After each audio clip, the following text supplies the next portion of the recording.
Ele foi o rei dos hot rods personalizados, com designs ousados, rodas billet e uma presença marcante na TV com o programa American Hot Rod.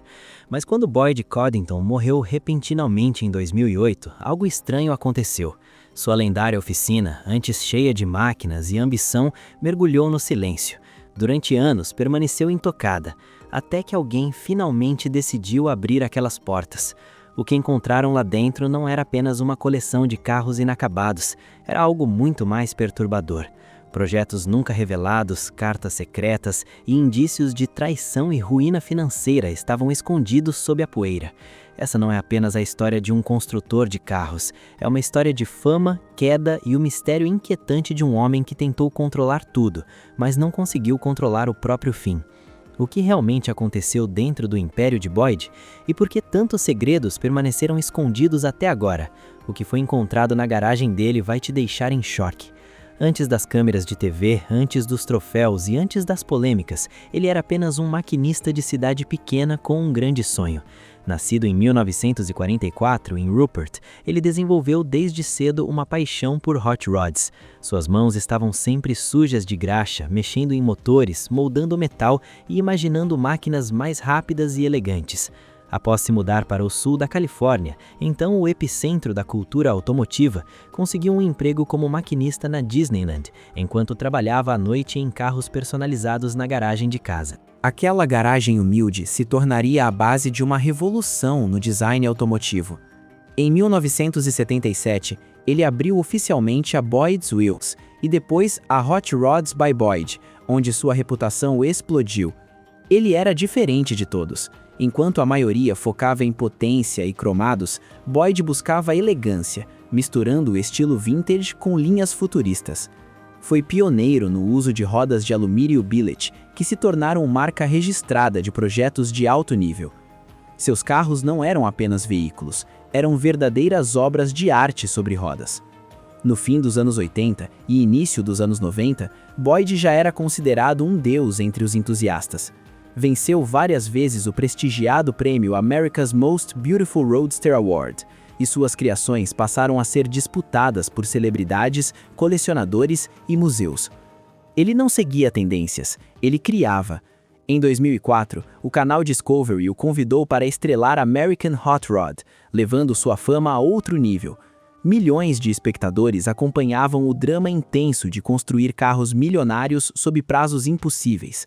Boyd se tornou um nome conhecido em todo o país. Mas o que o público não via era o que acontecia nos bastidores.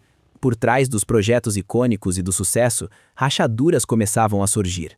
A tensão na oficina aumentava e nem todos conseguiam acompanhar o ritmo implacável dele. Mesmo assim, naquele momento, ele ainda estava no topo do mundo dos carros personalizados, um visionário que transformou o Hot Rod de um projeto de garagem em arte refinada. Mas, como todo império construído com obsessão e controle, aquilo não duraria para sempre. As sementes da queda já estavam sendo plantadas. Com o sucesso da série, a pressão dentro da oficina se tornou insuportável. O que o público via era adrenalina e criatividade. O que não via era o desgaste emocional de todos os envolvidos. Perfeccionista ao extremo, Boyd exigia excelência absoluta. Ele liderava com intensidade, levando sua equipe ao limite. Se não fosse perfeito, não era aceitável. Essa mentalidade gerava resultados impressionantes, mas também criava um ambiente instável e muitas vezes tóxico. A rotatividade de funcionários disparou. Profissionais talentosos entravam e saíam constantemente, muitos abandonando projetos no meio do caminho. Uma das saídas mais marcantes foi a de Chip Foose, seu protegido e responsável por alguns dos carros mais icônicos da empresa. Ele deixou a equipe no início dos anos 2000 após conflitos sérios com Boyd e a gestão. A separação não foi apenas profissional, foi pessoal. Foose seguiu carreira própria e criou o programa Overhauling, dando início a uma rivalidade que fãs debatem até hoje. Internamente, a situação só piorava. A tensão entre criatividade e controle era evidente. Por trás dos carros premiados havia discussões, prazos estourados e funcionários exaustos. A visão de Boyd era clara, mas o preço era alto. Em fevereiro de 2008, veio a tragédia. Boyd morreu inesperadamente aos 63 anos, devido a complicações após uma cirurgia. A notícia abalou o mundo automotivo. Homenagens vieram de fãs, celebridades e ex-funcionários, muitos dos quais, apesar dos conflitos, ainda o consideravam uma lenda. Mas enquanto o público lamentava, algo estranho acontecia nos bastidores. A oficina, antes vibrante, ficou em silêncio. Projetos foram abandonados, funcionários ficaram sem rumo. A produção de American Hot Rod foi interrompida de forma abrupta. Para um homem que simbolizava movimento, tudo parou. Quem ficaria com os projetos? Quem terminaria os carros? E o mais inquietante, o que ainda estava escondido dentro daquela garagem? Após sua morte, a oficina entrou em um estado quase fantasma. Disputas judiciais por direitos, propriedade intelectual e dívidas começaram a surgir. Familiares e antigos parceiros entraram em conflito pelo que restava do império. Rumores começaram a circular. Alguns diziam que Boyd havia escondido projetos revolucionários.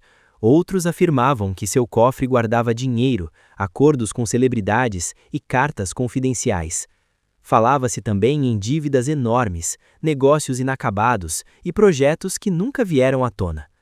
Com o tempo, o local mudou de dono, mas ninguém havia realmente explorado o espaço, até anos depois, quando um colecionador decidiu investigar. O que ele encontrou não foi apenas uma cápsula do tempo, foi a verdade enterrada de um homem cuja vida intensa deixou marcas até depois da morte. Anos depois, em 2014, a propriedade foi adquirida por um colecionador e historiador automotivo que admirava o trabalho de Boyd Coddington. Ao entrar no local, encontrou poeira, silêncio e uma cena surreal. 7 hot rods inacabados estavam parados no meio da construção. Ferramentas permaneciam exatamente onde haviam sido deixadas, como se a equipe tivesse saído e nunca mais voltado. Entre os achados, havia esboços inéditos, incluindo um conceito que nunca foi mostrado ao público. Mas as maiores revelações estavam escondidas em escritórios e gavetas trancadas. Dezenas de projetos desenhados à mão, alguns dos anos 80, nunca construídos. Entre eles, o projeto de um hot rod híbrido, décadas à frente do seu tempo. Especialistas acreditam que aquilo poderia ter mudado o legado de Boyd. Ainda mais perturbador foram documentos financeiros, pilhas de contas não pagas, marcadas como urgentes, e em uma gaveta trancada, cartas pessoais, incluindo uma que sugeria traição vinda de alguém próximo. Havia também listas detalhadas escritas por ele, prioridades, contatos e instruções como não mostrar a ninguém. Tudo indicava que ele estava planejando algo grande antes de morrer. Talvez um retorno, talvez uma reinvenção, mas ele nunca teve a chance. O que começou como uma simples compra de propriedade se transformou em um mistério profundo. A garagem não guardava apenas carros, guardava segredos, arrependimentos e uma última mensagem silenciosa. E conforme os investigadores analisavam os itens encontrados, um nome aparecia repetidamente: Chip Foose. Para os fãs, ele e Boyd eram a dupla perfeita, mentor e aprendiz. Mas nos bastidores, a relação era muito mais complexa, marcada por rivalidade, tensão criativa e, possivelmente, traição. No início dos anos 2000, Foose era o principal designer de Boyd, responsável por alguns dos carros mais icônicos da oficina, e talvez também por parte dos segredos que só agora começaram a vir à tona. Juntos, eles eram imbatíveis. Ganharam prêmios, impressionaram clientes e dominaram o mundo do automobilismo. Mas conforme a fama de Foose crescia, a tensão nos bastidores se tornava insuportável. Boyd, conhecido pelo controle absoluto sobre tudo em sua empresa, começou a se sentir ameaçado pelo próprio aprendiz. Relatos de ex-funcionários sugerem que Boyd chegava a rejeitar designs de Chip apenas por pirraça, enquanto o mesmo já não aguentava mais viver na sombra, vendo Boyd colher todos os louros. A separação foi rápida e explosiva. Chip saiu para fundar a Food Design e, pouco depois, estreou o programa Overhauling. Era o oposto do que se via na oficina de Boyd, Um ambiente colaborativo, emocional e longe do temperamento vulcânico do antigo mestre. Enquanto a carreira de Chip decolava, o império de Boyd começava a ruir sob o peso do estresse. Mas o que ninguém sabia era o que estava guardado a 7 chaves no escritório de Boyd. Arquivos trancados revelaram cartas e esboços que mostram uma face da rivalidade que o público nunca viu. Em uma carta que nunca foi enviada, Boyd acusava Chip de roubar ideias e ameaçava processá-lo. Outro desenho, feito pouco antes da saída de Foz, tinha a nota "apenas para meus olhos" e mostrava um protótipo estranhamente parecido com um carro que Chip lançaria mais tarde. E não parava por aí. Um caderno espiral intitulado Próxima Fase detalhava os planos de Boyd para retomar o trono. O plano era criar uma linha de hot rods conceituais para esmagar a concorrência do ex-aprendiz. Os carros nunca foram terminados, mas a intenção era clara. Aquilo não era apenas sobre automóveis, era sobre identidade, legado e poder. Mesmo após sua morte, o rancor de Boyd por Chip permaneceu ali, preservado em tinta e enterrado sob a poeira. Quando as portas da garagem de Boyd foram finalmente abertas, a descoberta mais chocante não foi um carro raro, mas sim uma pilha de documentos em um armário enferrujado com a etiqueta "Confidencial". Ali estavam contas não pagas, avisos de despejo, ameaças judiciais e registros fiscais que destruíam a imagem de sucesso da TV. Por trás do brilho do cromo e da tinta impecável, havia uma crise financeira que crescia perigosamente há anos. O império parecia blindado, mas a gestão era um desastre. As dívidas chegavam aos milhões. Fornecedores e mecânicos tinham faturas de quase uma década que nunca foram liquidadas. Um relatório de auditoria interna de 2005 avisava: sem uma reforma financeira completa, a empresa colapsaria em 3 anos. A previsão foi assustadoramente precisa. Extratos bancários mostravam saques irregulares e contas estouradas para cobrir despesas pessoais.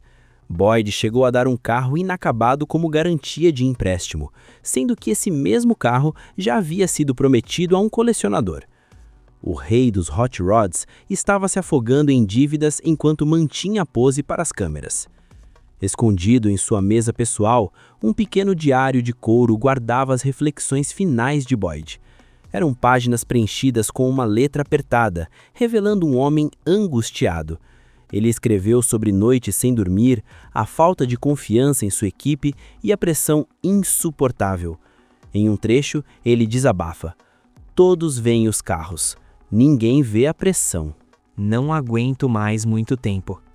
Após sua morte, seu filho, Chris Corrington, tentou manter a chama acesa com a Boyd Corrington Wheels, focando no legado do design.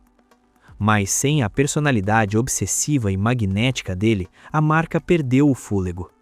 Ironicamente, isso fez com que as criações originais de Boyd valorizassem absurdamente. Carros inacabados deixados na oficina foram finalizados por ex-funcionários e vendidos por fortunas. Um deles chegou a custar mais de $300 mil no estado em que estava. A história de Boyd não terminou com um final feliz de cinema. Ela ecoa como o ronco de um motor em uma garagem escura, esperando para ser ligado. O que começou como uma jornada de inovação terminou como uma tragédia humana, marcada por genialidade e fragilidade. Para o mundo, ele era o rosto dos hot rods, audacioso e brilhante. Ele transformava carcaças enferrujadas em obras-primas e mudou a cultura automotiva para sempre. Mas por trás da fama havia um homem perseguindo uma perfeição que custou sua estabilidade e sua paz. A imagem final é impactante: uma garagem coberta de poeira, ferramentas em repouso e no canto o último projeto de Boyd. Uma visão que nunca sentirá o asfalto. A garagem dele não é apenas um monumento ao seu sucesso, mas um lembrete de sua luta. No fim das contas, ele não construiu apenas carros, ele construiu sonhos. Alguns realizados, outros destinados a ficarem para sempre inacabados. Se você gostou desse vídeo, não se esqueça de curtir, compartilhar e se inscrever no canal. Para mais conteúdos como este, clique no próximo vídeo que está aparecendo na sua tela agora.